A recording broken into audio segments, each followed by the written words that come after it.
But I think it's important because we're actually building something here in this class. We're building a comprehensive Christian worldview that doesn't, leave any important option out of the picture. And that's why we're looking at the alternative worldviews and coming up with solid reasons for understanding that they're really not viable intellectual options. So that you as a Christian can not only know what you believe, but why you believe it and why you don't believe in one of the 5 major alternatives that we're considering. There's actually more than 5 because when we get to theism, which is the 6th worldview, the belief in an infinite, personal, holy God, that you still have alternatives. You've got Islam, you've got Judaism, you've got various Christian cults, that you could also consider. And so we're going to be looking at all those and seeing why they failed the test of logic that we've set up in this class. And that test of logic eventually will lead us to the Bible itself, and then we'll use the Bible as a test because that becomes our absolute authority. So today I'm excited about the topic for 2 reasons. Number one, wait a minute, jumped ahead of myself. There was another announcement. I wanted to mention this last week, but I was unable to get to my computer to confirm the date, so I'm having to give you last-second announcement about this, but it's something I previously talked about. It's a monthly event.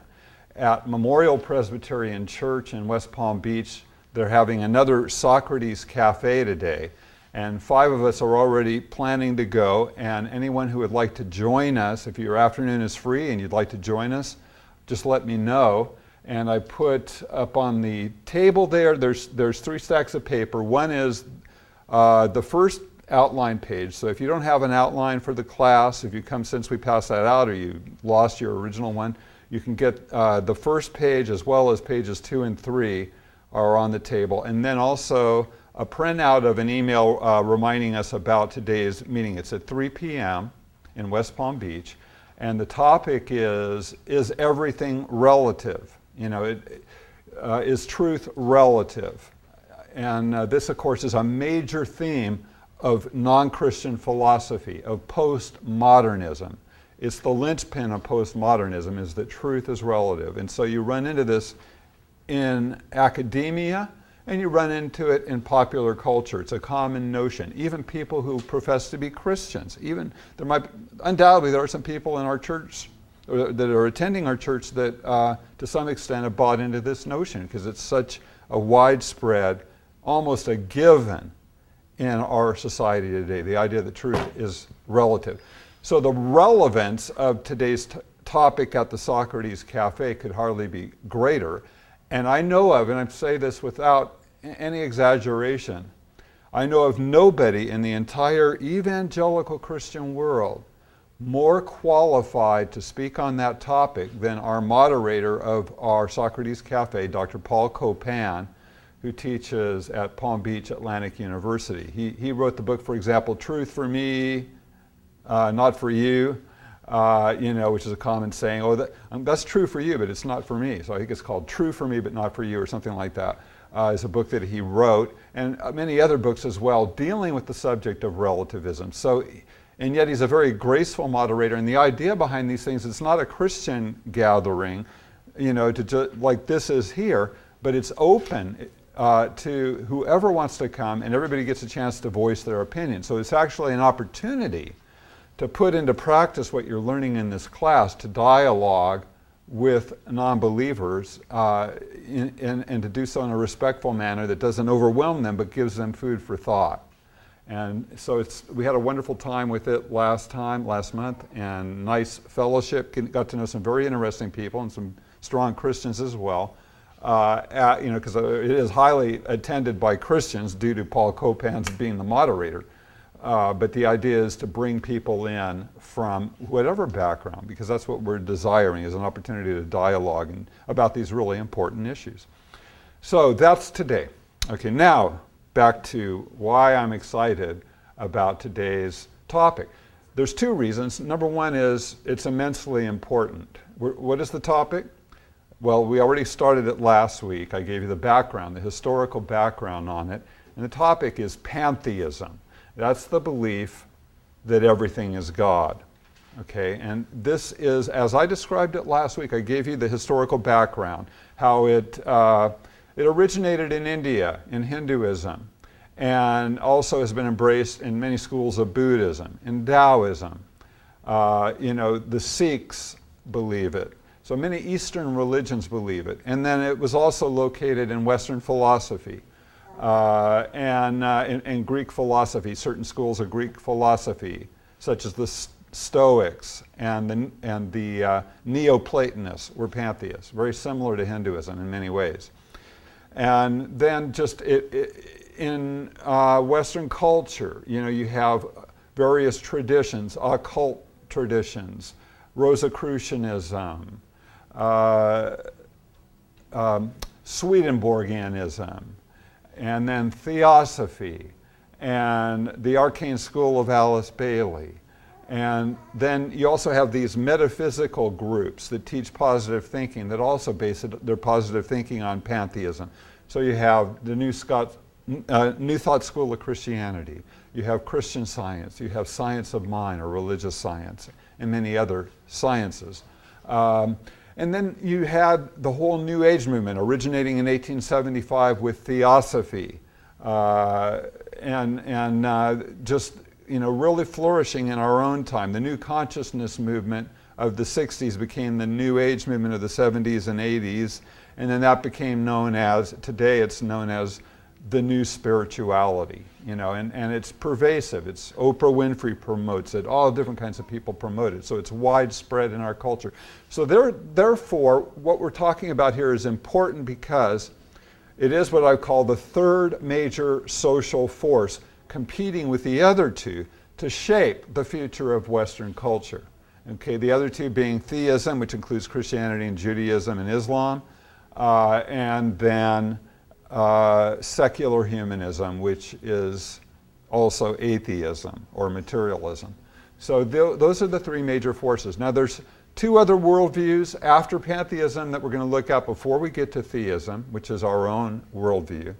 And they are not as influential. So I will deal with them sufficiently, but not devote as much time to them. Those are panentheism, which is actually a variation on pantheism, sort of trying to combine the best of pantheism and theism, and so it becomes panentheism. And we'll look at that as soon as we get through this material on pantheism. And then deism, which is the belief that God created the world but has had nothing to do with it ever since. So those two exist. People believe them. We need to consider them, but they're not as influential. So pantheism, the other reason I'm excited about teaching on this is because it's an area of expertise for me. It's an area that I have written on, researched, for decades, having once been a pantheist myself. So it's something I'm very qualified to speak on. So let's move into it. Last week I gave you the background. Today I want to tackle head on the problems in pantheism, why pantheism fails the test that we've set up for this class, which is the test of coherency, whether it is internally and externally consistent, which is the only test you can apply to a worldview. And so let's look at that. And I've been trying not to go through material too fast, and normally that is how I do things, but because I want to move through this, you may get an unprecedented amount of information, bombarding you here, but take heart, I won't make this a habit, but I want to just try to get through this material quickly because we already have less than a half hour to get through the material. So to begin with, as you see in your outline on page 2, pantheism has three problems. Two of them are identical, at least in wording, to the problems of materialism. After all, pantheism and materialism are opposite poles of one larger worldview, and that larger worldview is naturalism, which is the belief that nature is all there is. There is no supernatural realm. The universe is ultimate reality according to naturalism. And so with that in mind then, pantheism has problems on three levels. One is to explain the origin of the universe. The second is to explain the multiplicity within the universe. And the third is to explain the phenomenon of humanity in the universe. The first one, explaining the origin of the universe, I just said that they believe that the universe is ultimate reality and that it is all there is. And so, in one sense, they don't have to explain the origin of the universe because they believe it has always existed. And unlike the materialists, they don't believe the physical universe is all that has existed. So they're not stuck with the second law of thermodynamics and the Big Bang theory indicating that the physical universe is temporal. Because their pantheist definition of the universe is not that it is physical. In fact, it is a denial that it is physical. They believe that the universe essentially and ultimately is non-physical. It can be called by many different words: spirit, consciousness, energy, mind, life. But it is all those things, which are different ways of looking at the same thing, that it is a non-physical, spiritual reality. So in that sense, they don't have to come up with an answer to the second law of thermodynamics or the Big Bang. Because in fact, their view often is, the most classic view of pantheism believes in what, they believe that the name for God, I should have added when I was giving you all those names for what they call the universe, one important one I left out, God, okay? So, therefore, God's name is Brahman. God properly is not personal. God is not with attributes such as the biblical God. Biblically we say God is holy, just, truthful, loving. He has personal attributes. Well, the pantheist God doesn't. They define God simply in terms of the Sanskrit words Sat Chit Ananda, being, awareness, bliss. Okay? God is, that's a given, that's being. God is pure awareness or consciousness. That's the nature of God's being, is pure awareness. And then the result of being pure awareness is God experiences bliss. Okay, so that's their definition of God. And so with that then, the Advaita Vedanta school of Hinduism, which is the most advanced philosophical system that's been developed to explain this worldview. So it is the best representative of it because nobody else has done much more intellectual work on it than where it originated in India itself. According to that view, the physical universe goes through periods of manifestation and non-manifestation, what is called the days and nights of Brahman. So therefore, they don't have a problem with the Big Bang theory and with the second law of thermodynamics, because they will admit that the physical universe is winding down and will come to an end, go into a non-manifest state, and then another Big Bang will take place and the physical universe will start up all over again. And this goes on cyclically forever. Okay, so that's not a problem for them. What is their problem then? Their problem is explaining not the universe because God is eternal, but the apparent universe, the physical universe itself. And the problem is both on the level of, well, it's the three problems I've stated, but number one, how did it originate? Bear in mind that they define God as, they don't have many definitions for God. He doesn't have personal attributes as the biblical God does, but one definition they definitely have, and this is they're adamant about, God is pure awareness. Okay, but what is the nature of the physical universe? It is described as Maya. It's a Sanskrit word meaning illusion. It is basically ignorance. In fact, there's another word, avidya, which means ignorance, which describes the condition of creatures in this world. They are ignorant. They're subject to avidya, which means they are ignorant of the true nature of reality. Okay, but bear in mind again that when we're talking about the pantheistic God, it's not like there's the pantheistic God and then here's the world separate from that God with all of us poor ignorant souls wandering around, not knowing what God is really like or what the universe is really like. No, there's only, according to proper pantheistic teaching, there is nothing besides God. There is absolutely no other reality besides God. God's nature is pure awareness. So the problem for the pantheist is to answer the question, where did this ignorance, where did this illusion come from? If virtually the only thing we can say about God is that he is pure, or it more properly, is pure awareness, then whence this ignorance? Where did it come from? And that is a major problem, okay?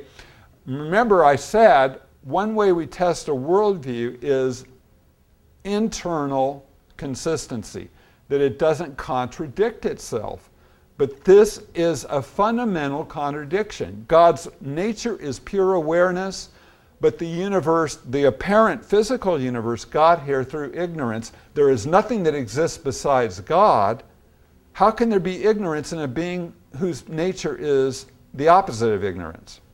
This is a fundamental problem. Now, they've attempted to explain it.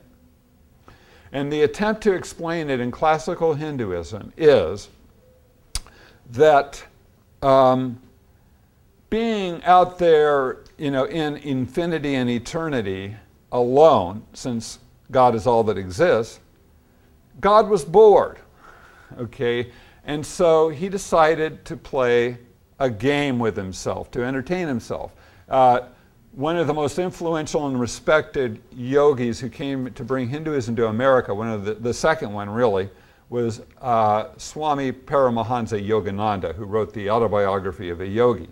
And he goes into a description of this in detail, and I write about it in an article, an in-depth article I wrote on Yogananda on the Self-Realization Fellowship that you can download from the Christian Research Institute website at www.equip.org.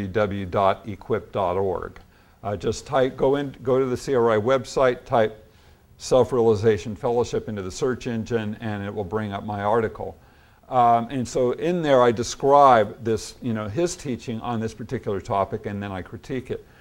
But the idea is that God is bored being alone. God does not have, according to the pantheistic view, the power to create something out of nothing. That's considered a logical absurdity and an impossibility.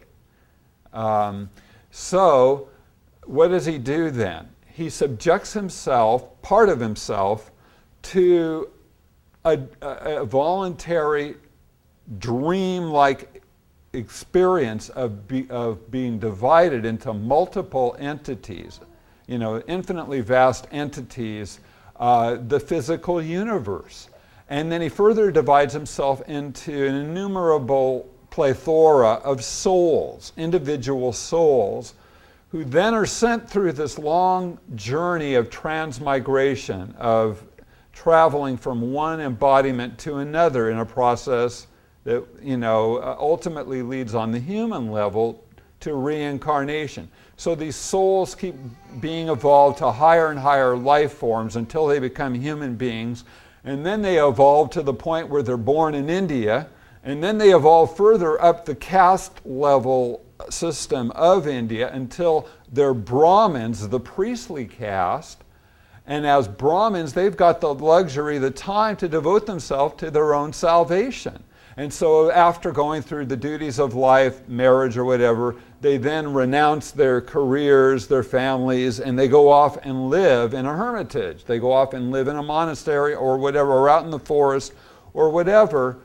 And they come under the teachings of a guru, and the guru puts them through a systematic process of meditation and other disciplines, yoga, until they, stifling their mind, through meditation, through their awareness of the sensory world or whatever, they achieve, an altered state of consciousness, and they achieve cosmic consciousness, and they now realize who they really are, that they are God. They experience enlightenment. That's what enlightenment is, realizing your own deity, your own divinity, and transcending the temporal world, the material world, and once again reconnecting and realizing that you are God. And at that point, you can be, after balancing out all your bad karma, which determines your progress in reincarnation, at that point, you have escaped this whole process and returned to God like a drop of water returning to the sea. Okay, so this whole thing, therefore, is a drama that God has engaged in to entertain himself. All right, that's, the best explanation for how the world got here that has been proposed. Okay, but there's a fundamental logical inconsistency with it. And I've never heard anybody else point this out. That logical inconsistency is that in order to even explain how ignorance, not only, you still haven't really resolved the problem. How can a God whose very nature is pure awareness be ignorant?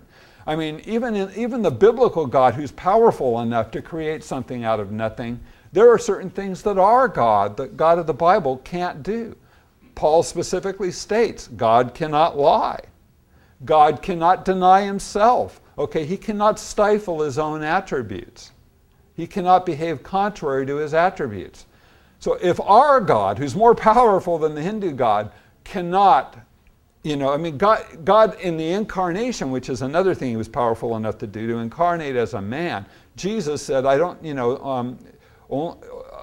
neither the Son of Man nor the angels in heaven, but only the Father knows the day of his coming. Okay, as a man, there were things Jesus did not know, but not in his deity. The Bible does not teach that in his eternal deity, which never ceased to exist even when he became man, that God is capable, the biblical God is capable of ignorance. That would be denying what he is. Okay, so how then can the Hindu God be capable of ignorance? They haven't resolved that, even with this whole explanation of Lila, which means this whole drama that he plays. It's called Lila, L-I-L-A, and it means sport. It means play. It's a game that God plays with himself. Okay, so they haven't resolved that, but they've just added another contradiction is what they've actually accomplished. And that contradiction is, here they've described God as being an impersonal consciousness who does not engage in personal relationships.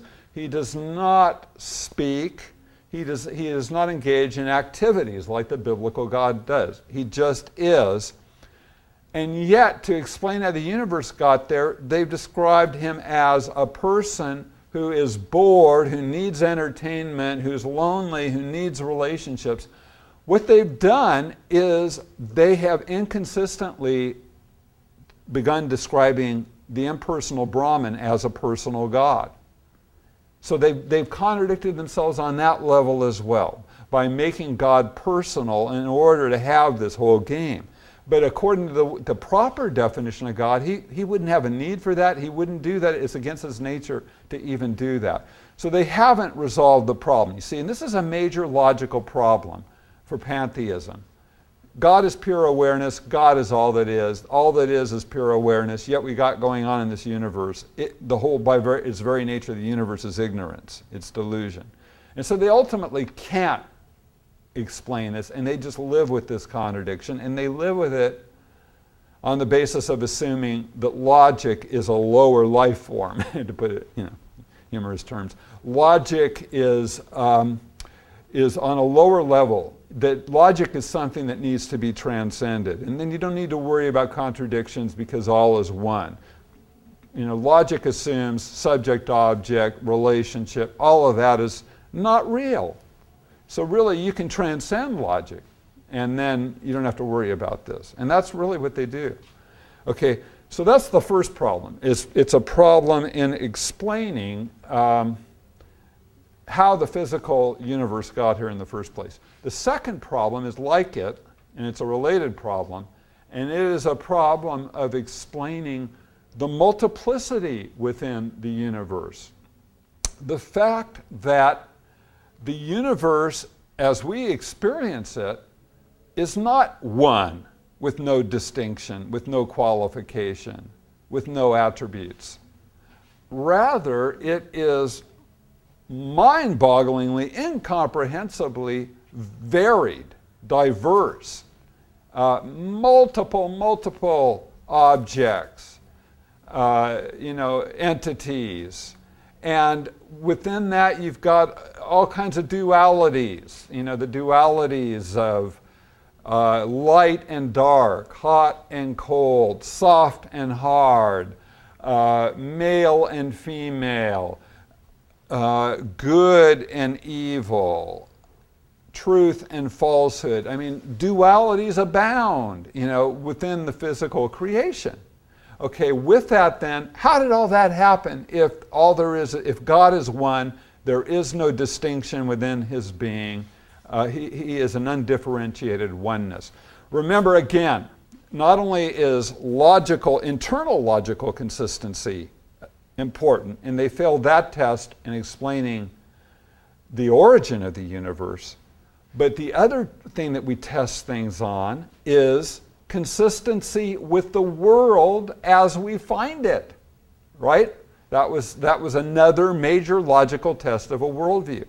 Well, what worldview has a bigger, more fundamental, more immediately jumps out and bowls you over problem with explaining the physical world as we find it than pantheism? I mean, you don't have to be astute, a highly trained philosophical thinker to spot this problem.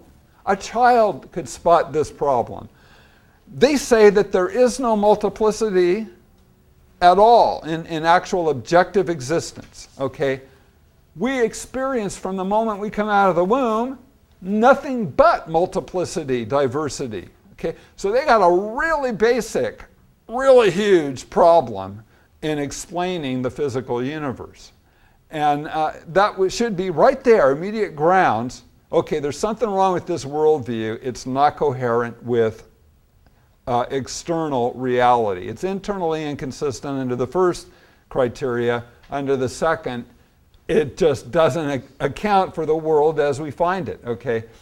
Now, pantheists have an answer for this. They have a way of justifying it to themselves. They're not going to satisfy people who are not mystics with this explanation. But mystics can be satisfied with this explanation. And the explanation is, yes, on the level of normal waking consciousness, normal human experience, pantheism has a problem. It doesn't fit what we experience the world to be at all.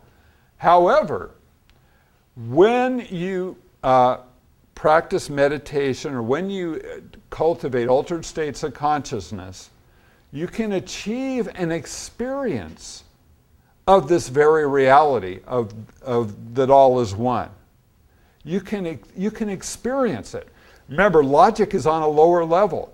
Logic is fine for normal affairs, normal human affairs, conducting your life, planning your budget, researching the right automobile or home you're going to buy, deciding who you should marry, what school you should go to, governmental decisions, science, all of these things, it has its place. They're not denying that it has any value. However, when it comes to religious issues, when it comes to ultimate questions, when it comes to finding a connection with your source, transcendent matters, Logic has to be transcended. So you got logic on a lower level than ultimate reality. Since God is one, logic presupposes subject, object, truth, falsehood, all this. It can't account for God. So, but you can transcend and you can have an experience of that oneness. You can have an experience that will boil you over, of cosmic consciousness, the universal mind, through mysticism. So mystics say experience is the ultimate test of truth, not logic. And this experience will confirm to you that this is the true nature of reality. And the fact is, it has to be granted, this experience does exist. People do have this experience. I've had it. I share that in my personal testimony. I was knocked over by it because I came into it after 6 years of atheism in which I didn't believe in a spiritual realm. And all of a sudden, I'm having my consciousness plugged into this universal, force or socket where I'm just experiencing that my consciousness is merging into a larger consciousness and becoming one with that, and I'm experiencing no distinction between myself and the rest of my surroundings, my environment, becoming one with the ocean, one with the stars, and the distinctions are melting away, and at the peak of this mystical experience, I'm just experiencing pure consciousness. Okay, so people believe that you just can't trust logic because it's relegated to a lower level and it can't explain God. But if you have these mystical experiences, then you will know. And so people walk around believing that they're on a superior level to ordinary mortals who have not had these mystical experiences. They know, other people just believe. People believe in theism. So they would just relegate what we're doing here to a lower level enterprise. We're stuck in logic. We're evaluating worldviews according to a test of logic. Oh boy, we haven't even begun to evolve on the spiritual path. We need to be able to rise above all that and experience this oneness. However, what I would argue, from a Christian standpoint, number one, to clarify, as a Christian, I do believe that spiritual experience is valuable. And Christians have a spiritual experience too, and it's with the Holy Spirit. He comes into our lives and we have a personal relationship with Jesus Christ, and we're touched by the Spirit of God, and it's not just a bunch of beliefs we have. So there is a place for spiritual experience, and we don't deny that. Number two, we would agree that not everything can be explained by logic, because God, in other words, and let me clarify what I mean by that. Everything, we would absolutely maintain everything is logical. Why? Because logic is not relegated to a lower level. The God who created the world is, one of his attributes is reason, his logic, is intelligence, and he asks us, he calls us to come and reason together with him. So he has made us in his image, so reason is not relegated to a lower level. But here's what I did mean by that statement. We can't understand in other words, the atheist is the opposite of the mystic. The atheist is a rationalist. The atheist says, I won't believe it unless I can understand it thoroughly. So therefore I reject the Trinity, because I can't understand how one God could be three persons.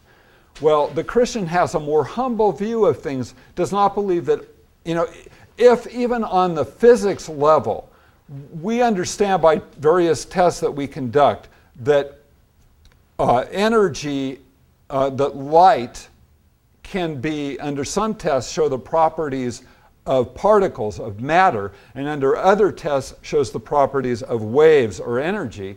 And the same thing with, subatomic particles themselves. Under some tests, they show the properties of energy or waves, okay? So we don't understand how that can be, but we see that the tests confirm it, and so we accept it even though we can't mentally conceive of exactly how it works out. All right, if that's true on the physical level, then why would we expect that I should be able to draw you a diagram on a blackboard of exactly how the nature of God works out so that there's nothing left about God that we don't understand? Why should we expect that to be true? It's unreasonable, okay? It's not logical in and of itself. So our position is we don't do anything that we don't have a good logical basis for, but God has given us a logical basis to believe that the Bible is inspired by him. He went out of his way to confirm it to us with undeniable proofs, as Luke says. And so on the basis of that, we believe the Bible is the Word of God. The Bible teaches the Trinity. The concept itself is not self-contradictory. It's not saying there's three persons in one person or three gods in one God. It's saying there's three persons in one God, making a distinction, saying within the nature of the one God, there are three eternal persons. I can't diagram for you how that works out, but why should I have to? Why would I attempt to diagram an infinite God who's not limited by time and space? So, therefore, we believe in reason, but we also are not rationalists like the atheists. So that's the distinction. You got the atheists on one extreme that are rationalists. You got the mystics on the other extreme that are irrational, that deny the value of reason and say that truth is something that can only be known by experience. You got the Christian position in between saying experience is valid. But everything must be tested by an objective authority, which is the Bible that has been rationally confirmed to us by God working miracles in history and fulfilled prophecy and so forth. So those are the distinctions. So the problem then with the pantheist view is that, yes, this experience exists, but you're denying your own nature to deny reason. And they haven't given us a good enough reason to do so. Because just because this experience exists doesn't prove that it is valid and true. Let me just give you a couple of points. Let me give you this point. This little formulation will really help you in dealing with people who are mystics, okay?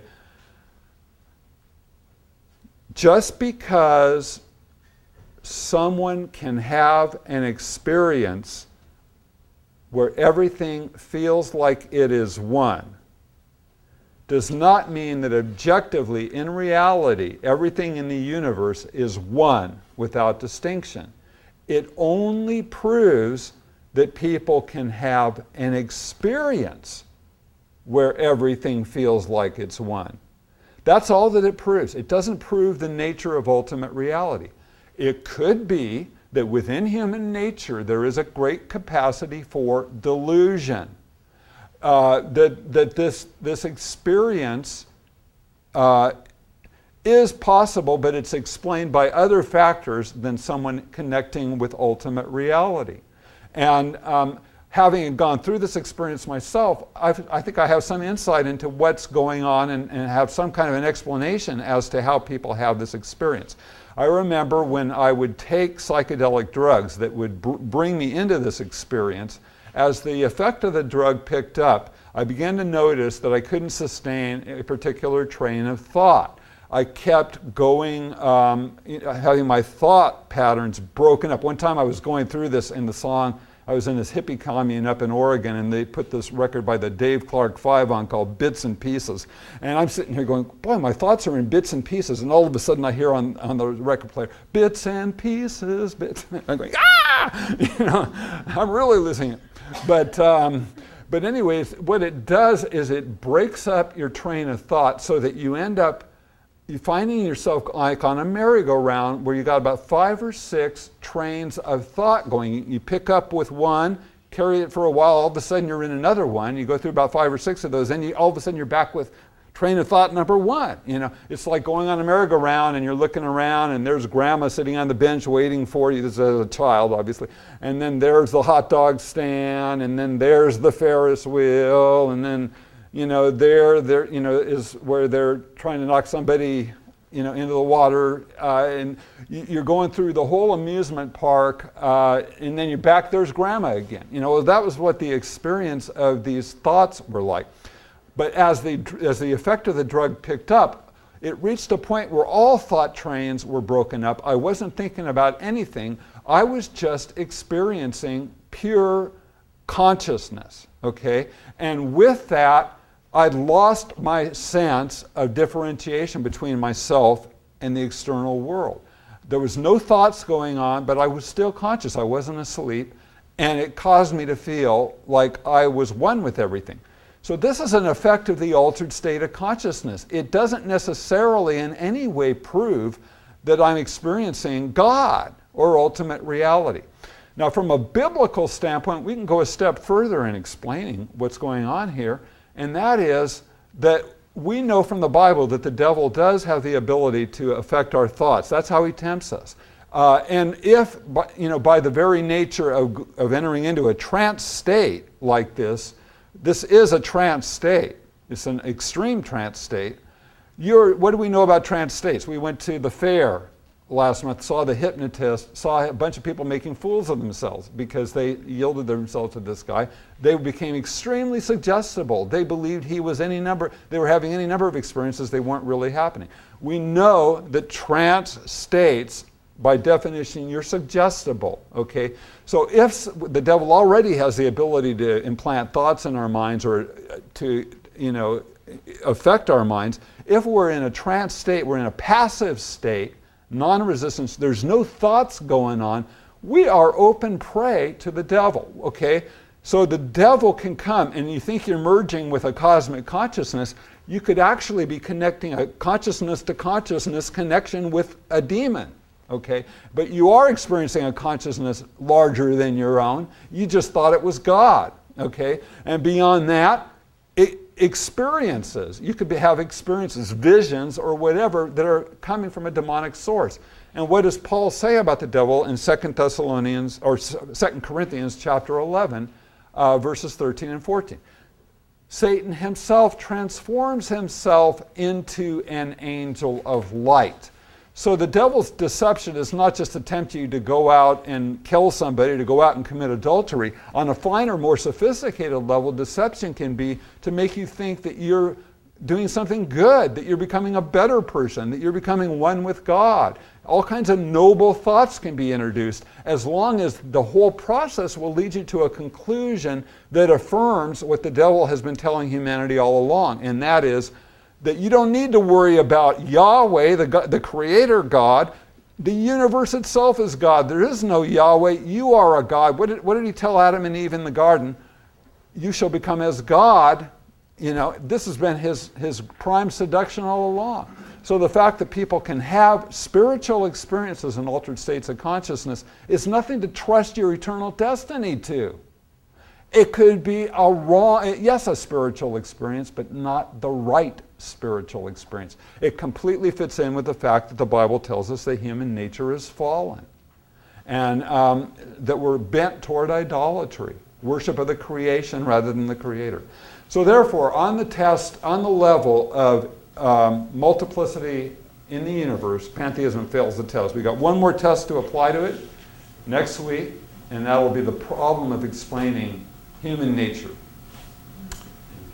You understand that? Test later. Any questions? I have a question. With pantheism, are you saying that experience is mostly accompanied by drugs? No, but that's a good question. Is the experience accompanied by drugs with pantheism? I would say that it originated with drugs. It originated in my case and in case of my generation, mostly with people who were experimenting with LSD, mescaline, marijuana, psilocybin, and hashish, and then wanted to be able to have this in a more spiritual, natural way. And so therefore were attracted to trained methods of altering the consciousness, such as meditation, sensory deprivation, chanting, ecstatic dancing, different ways that you can alter the consciousness, hypnosis. And not only in our generation's case, but historically, if you go back to ancient India and to how they developed all this, it is commonly reported and believed by scholars that the original, based on documents that they have from the Vedas and so forth, that originally people went out in the forest and there was a plant called soma. We don't know exactly what soma was, but it was some kind of hallucinogen that they took, and that gave them these experiences in the first place. And then they wanted to develop a systematic, natural method for achieving the same thing, and so they developed yoga, various forms of meditation. So no, you don't need drugs to have this experience, but drugs will put you into it real quickly, and it has been the thing that has introduced many people to it. I got a question. Yes. It seems that on a logical basis that they also failed, because if the physical world is an illusion based on ignorance, then the process of reincarnation is a personal process to become impersonal based on illusion. So how do they know that the final conclusion, which is an illusion, is not in fact an illusion and not reality? Well, they have that problem at every level, but here's one thing I should point out. Within this illusory system of the universe, they do believe that everything follows laws. In other words, that there is no miracles, and so there is a law of karma, and it's absolute. There is no room for grace or mercy. You are absolutely at the mercy of the law of karma, and it determines your progress in the illusion. So it is consistent according to laws, but ultimately all of it is an illusion. How can you test impersonal existence in a personal way? You can't. That is a very And it seems logically to me that you want to go the other way. You want to go from impersonal to personal. You want to manifest yourself in others to demonstrate your Right. power rather than the reverse. Exactly. And next week I'm going to get into the fact that when it deals with the problem of humanity, that pantheism leads to depersonalization. It leads to a denial of that which really makes us valuable and that which we really value. Yes, Janine? What is their purpose of evangelism then? Well, Hindus, are more evangelistic. First of all, it's sort of a national religion, and according to some Hindus, you can't be a Hindu unless you're Indian. The two words Indian and Hindu are related. The Indus Valley, their purpose in evangelism is more a reaction against Western evangelism. They saw missionaries coming in and converting Indians to Christianity, and so they decided to counter that. And so you have what's known as the counter missionary movement of India, and you have Swami can't think of his name. A major Indian guru in the 19th century, Ramakrishna, who launched the Ramakrishna mission, and his follower Vivekananda took Hinduism to America. So yeah, they believe that this is the truth and that it will enhance humanity and improve everybody's lives. So they would like people to experience this, but it's not nearly as urgent for them as it is for us who believe people are going to eternal perdition, and there's only one way to salvation, and that is faith in Jesus Christ. According to the Hindus, all religions lead to God. It's just theirs leads directly to God. Others, get you going in a path, but not going to take you all the way there. Doesn't that also, just to say kind of what you said, doesn't that also then ultimately create a denial of heaven and hell if it's all just consciousness, all awareness? Right. Enter to a state not of heaven or hell for eternity, but awareness. We don't have to do that. Right. Their version of hell is this world, proper. Even though Shirley MacLaine and others have romanticized reincarnation, and it's often thought of as something that gives hope in the world. Oh, I'll get to do a do-over. I'll get to come back, and next time I want to be reincarnated as so and so. And in a previous life I discovered that I was somebody great, like Shirley MacLaine was Eve, and many other noble people throughout history. At another time she said she was Adam, but I don't think she compared her talking notes. In the Hindu view, it's hell. This world is nothing but misery. They want to escape it. And so to keep coming back, that is their equivalent of hell. That's what they're seeking salvation from, is this world. So it's a very world and life denying system.